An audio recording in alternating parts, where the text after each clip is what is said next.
حکیم اجمل خان نے پیش کی، جس کی تائید مولانا ظفر علی خان اور مولانا محمد علی جوہر نے کی۔ آل انڈیا مسلم لیگ کا صدر سر آغا خان کو منتخب کیا گیا اور اس کا مرکزی دفتر علی گڑھ میں قائم ہوا۔ 29 دسمبر 1907 کو آل انڈیا مسلم لیگ کے پہلے باقاعدہ اجلاس میں مسلم لیگ کے آئین کی منظوری دی گئی۔ 18 مارچ 1908 میں آل انڈیا مسلم لیگ کے سالانہ اجلاس میں ایک قرارداد کے ذریعے حکومت پر زور دیا گیا کہ مسلمانوں کے وہ تمام مطالبات منظور کیے جائیں جو شملہ وفد میں وائسرائے ہند کے سامنے پیش کیے گئے تھے۔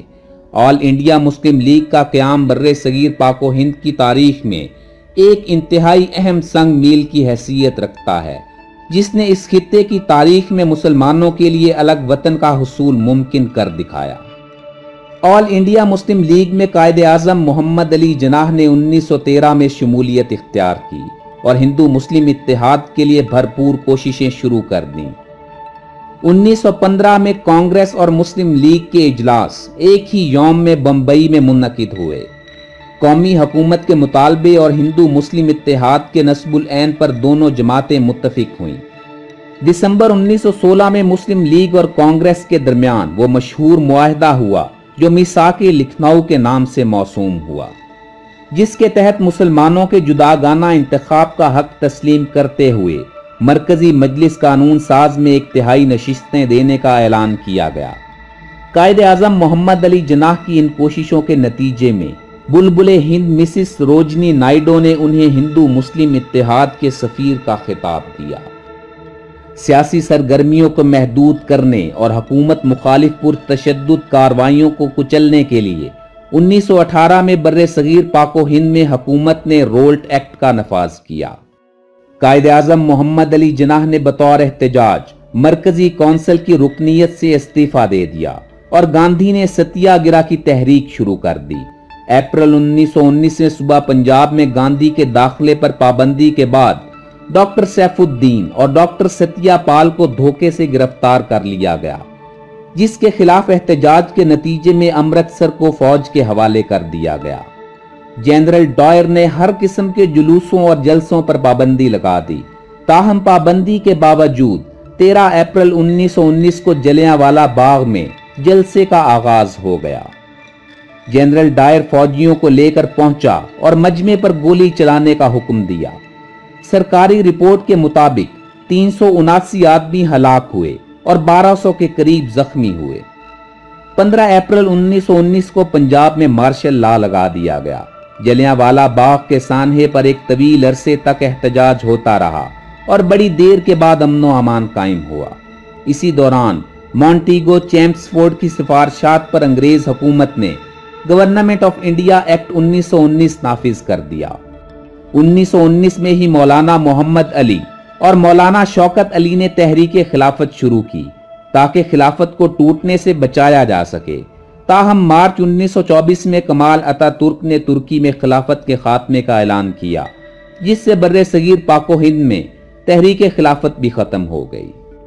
31 مارچ 1928 کو سائمن کمیشن ناکام ہو کر جب برطانیہ واپس لوٹا تو 19 مئی 1928 کو پنڈت جواہر لال نہرو کی صدارت میں ایک کمیٹی نے اپنی سفارشات پیش کی، جسے نہرو رپورٹ کا نام دیا گیا، جس کے مطابق جداگانہ طریقے انتخابات کے خاتمے، ہندوستان کی سرکاری زبان ہندی قرار دینے، مرکزی اسمبلی میں مسلمانوں کی 1/4 نشستیں مقرر کرنا اور پنجاب و بنگال میں مسلمانوں کی اکثریت کو تسلیم کرنے سے انکار کیا گیا تھا۔ قائد اعظم محمد علی جناح نے نہرو رپورٹ کی بھرپور مخالفت کی اور 31 مارچ 1929 دہلی میں آل انڈیا مسلم لیگ کے سالانہ اجلاس میں 14 تجاویز پیش کیں، جس کو تاریخ میں قائد اعظم کے 14 نکات کہا جاتا ہے، جس کے مطابق ہندوستان کا آئین وفاقی طرز پر، اقلیتوں کی مخصوص نشستیں، جداگانہ طریقے انتخاب، مسلمانوں کو تمام ملازمتوں اور حکومت کے اداروں میں مناسب حصہ اور صوبائی سطحوں پر تبدیلیوں کی سفارشات شامل تھیں۔ یہی 14 نکات بعد میں 1935 کے آئین کی اساس بھی بنے۔ 29 دسمبر 1930 کو آل انڈیا مسلم لیگ کا سالانہ اجلاس الہ آباد میں منعقد ہوا۔ علامہ اقبال نے خطبہ صدارت میں بر صغیر پاک و ہند کے مسلمانوں کے لیے الگ ریاست کا تصور پیش کیا۔ علامہ اقبال نے خواہش ظاہر کی کہ پنجاب، سرحد، سندھ اور بلوچستان کو ملا کر ایک ریاست بنا دی جائے۔ اقبال کے اسی تصور کو چودھری رحمت علی نے لفظ پاکستان کی تخلیق میں ڈھالا۔ وزیر اعظم برطانیہ رمزے میک ڈونلڈ نے بر صغیر پاک و ہند میں سیاسی فضا کو پورا اعتماد بنانے کے لیے لندن میں گول میز کانفرنس کا انعقاد کیا، جس میں اہم سیاسی جماعتوں کے نمائندوں نے شمولیت کی۔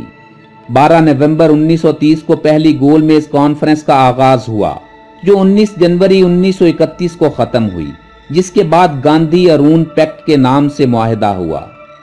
کانگریس نے سول نافرمانی کی تحریک ختم کی اور دوسری گول میز کانفرنس میں شرکت کی، جس کا آغاز 7 ستمبر 1931 میں ہوا اور 1 دسمبر 1931 تک جاری رہی۔ دوسری گول میز کانفرنس میں وفاقی و اقلیتی امور زیر بحث رہے، جس کے نتیجے میں کمیونل ایوارڈ کا اعلان کیا گیا اور اقلیتوں کے جداگانہ حق کو تسلیم کیا گیا۔ تیسری گول میز کانفرنس کا آغاز 17 نومبر 1932 کو ہوا اور اس کا اختتام 24 دسمبر 1932 کو ہوا۔ کانگریس کی عدم شرکت سے یہ نتیجہ خیز ثابت نہ ہوئی۔ برطانوی حکومت نے تینوں کانفرنسوں کے حوالے سے کرتاس ابیض یعنی وائٹ پیپر جاری کیا، جس میں ہندوستان کے حوالے سے نئی آئینی تجاویز موجود تھیں۔ 24 جولائی 1935 کو بر صغیر پاک و ہند میں گورنمنٹ آف انڈیا ایکٹ 1935 نافذ کر دیا گیا۔ گورنمنٹ آف انڈیا ایکٹ 1935 کے تحت 1937 میں عام انتخابات کا انعقاد کیا گیا، جس میں کانگریس نے صوبائی اسمبلیوں کی 1585 نشستوں میں سے 714 حاصل کیں، جبکہ مسلم لیگ نے 110 نشستیں جیتیں۔ کانگریس نے 7 صوبوں میں اپنی حکومتیں قائم کیں اور مسلمانوں سے امتیازی سلوک میں شدت اختیار کی۔ اکتوبر 1939 میں کانگریسی وزارتوں کے خاتمے کے بعد قائد اعظم کے کہنے پر مسلمانوں نے 22 دسمبر 1939 کو یوم نجات منایا۔ 22 مارچ 1940 کو آل انڈیا مسلم لیگ کے 27ویں سالانہ اجلاس کے دوسرے روز بنگال کے وزیر اعلیٰ مولوی فضل الحق نے قرارداد لاہور پیش کی، جس کی تائید پنجاب سے مولانا ظفر علی خان نے، سرحد سے سردار اورنگزیب خان نے، سندھ سے سر عبداللہ ہارون نے اور بلوچستان سے قاضی محمد عیسیٰ نے کی۔ بیگم محمد علی جوہر نے اپنی تقریر میں اسے قرارداد پاکستان کہا۔ 23 مارچ 1941 کو آل انڈیا مسلم لیگ نے پہلا یوم پاکستان منایا۔ قرارداد پاکستان کی منظوری کے بعد مطالبہ پاکستان زور پکڑتا چلا گیا۔ گاندھی اور راج گوپال اچاریہ نے قرارداد پاکستان کی مخالفت کرتے ہوئے کہا کہ مسلمانوں کی قرارداد لاہور ہندوستان کی ایک زندہ جان کو چیر پھاڑ دینے کے مترادف ہے۔ اس کا مطلب یہ ہے کہ مسلم لیگ ایک جسم کو 2 حصوں میں کاٹ دینا چاہتی ہے۔ برطانوی وزیر اعظم ونسٹن چرچل نے 11 مارچ 1941 کو سر سٹیفرڈ کرپس کو تجاویز دے کر ہندوستان بھیجا تاکہ ہندوستانی سیاسی لیڈروں کو تعاون پر آمادہ کیا جائے۔ تاہم انڈین نیشنل کانگریس اور آل انڈیا مسلم لیگ دونوں نے کرپس تجاویز کو مسترد کر دیا۔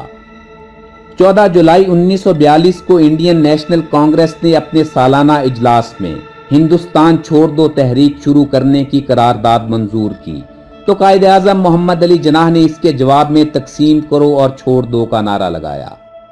انڈین نیشنل کانگریس کے لیڈر راج گوپال اچاریہ نے فروری 1943 میں جیل میں گاندھی سے ملاقات کی اور مطالبہ پاکستان کو تسلیم کرنے کا کہا۔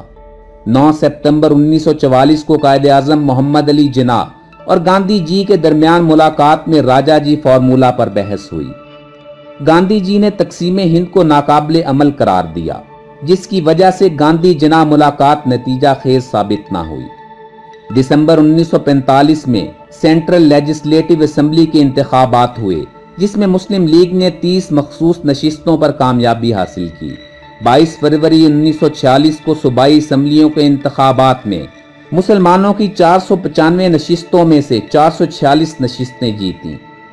انتخابی نتائج سے یہ ثابت ہو گیا کہ بر صغیر پاک و ہند کے مسلمان آل انڈیا مسلم لیگ کے ساتھ ہیں اور مطالبہ پاکستان کے حق میں ہیں۔